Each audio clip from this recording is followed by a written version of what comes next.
Wireless work bench Malayalam tutorial video സീരീസിലേക്ക് സ്വാഗതം. ഇത് പാർട്ട് 4. ഈ വീഡിയോയിൽ നമ്മൾ ഇൻവെൻട്രി ടാബിനെ കുറിച്ചാണ് കൂടുതലായിട്ടും സംസാരിക്കുന്നത്. ഷുവർ വയർലെസ് വർക്ക് ബെഞ്ച് സോഫ്റ്റ്വെയറിൽ പ്രധാനമായും 3 ടാബുകളാണ് ഉള്ളത്. Inventory tab, frequency coordination tab, monitor tab. തുടക്കത്തിലുള്ള വീഡിയോകളിൽ ഞാൻ പറഞ്ഞു സോഫ്റ്റ്വെയർ ഉപയോഗിച്ച് നമുക്ക് ഇൻവെൻട്രി മാനേജ് ചെയ്യാം. നെറ്റ്വർക്ക് ഡിവൈസുകൾ നെയിമിംഗ് ചെയ്യുക, ഡിവൈസുകളുടെ സെറ്റിംഗ്സ് ഇൻഡിവിജ്വലായും ഗ്രൂപ്പായും മാനേജ് ചെയ്യാം എന്നൊക്കെ. അതിനു വേണ്ടിയിട്ടുള്ള ടാബാണ് ഇൻവെൻട്രി ടാബ്. ഇൻവെൻട്രി ടാബിൽ ഷുവർ നെറ്റ്വർക്ക് ഡിവൈസുകൾ ഓട്ടോമാറ്റിക്കായി പ്രത്യക്ഷപ്പെടും. ഓഫ്ലൈൻ ഡിവൈസുകളും തേർഡ് പാർട്ടി ഡിവൈസുകളും ആഡ് ന്യൂ ഡിവൈസ് ക്ലിക്ക് ചെയ്ത് മാനുവലായി ആഡ് ചെയ്യാം. ഗ്രൂപ്പ് ബൈ എന്ന ഡ്രോപ്പ് ഡൗൺ ബട്ടണിൽ ക്ലിക്ക് ചെയ്ത് ഇൻവെൻട്രി ലിസ്റ്റ് എങ്ങനെ സോർട്ട് ചെയ്യണമെന്ന് ചേഞ്ച് ചെയ്യാം. ഷോ പോർട്ടബിൾ റോസ് എന്ന ചെക്ക് ബോക്സ് ഉപയോഗിച്ച് പോർട്ടബിൾ ഡിവൈസ് പ്രത്യേകം റോ ആയി ഷോ ഹൈഡ് ചെയ്യാനും സാധിക്കും. ഈ സെറ്റിംഗ്സ് ആക്സിയൻ ഡിജിറ്റൽ സിസ്റ്റം ഉപയോഗിക്കുമ്പോൾ മാത്രമാണ് ഉപകാരപ്പെടുന്നത്. ഈ ഭാഗത്തെയാണ് ഇൻവെൻട്രി ഹെഡേഴ്സ് എന്ന് പറയുന്നത്.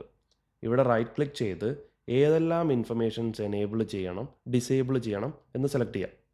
ഏതെങ്കിലും ഹെഡർ കോളത്തിൽ ക്ലിക്ക് ചെയ്ത് അസെൻഡിങ് ഓർ ഡിസെൻഡിങ് ഓർഡർ ആയിട്ടും സോർട്ട് ചെയ്യാൻ പറ്റും. നെറ്റ്വർക്ക് ഡിവൈസിൻ്റെ ഓരോ കോളത്തിലും ഡബിൾ ക്ലിക്ക് ചെയ്ത് പാരാമീറ്റേഴ്സ് റിയൽ ടൈമായി ചേഞ്ച് ചെയ്യാം. സോഫ്റ്റ്വെയർ ഇമ്മീഡിയറ്റ് ആയി തന്നെ ഈ ചേഞ്ചസ് എക്യുപ്മെൻറ്റിൽ അപ്ലൈ ചെയ്യുന്നതാണ്.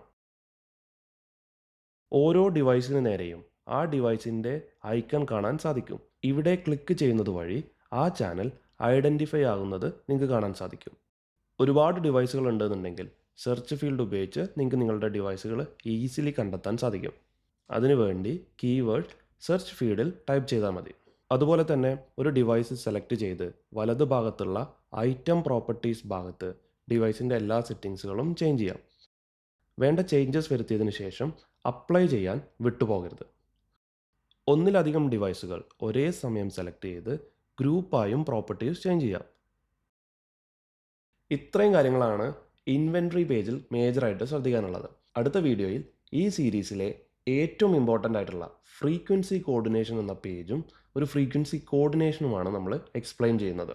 നിങ്ങളുടെ വിലയേറിയ നിർദ്ദേശങ്ങളും അഭിപ്രായങ്ങളും കമൻറ്റ് ബോക്സിൽ രേഖപ്പെടുത്തുമല്ലോ.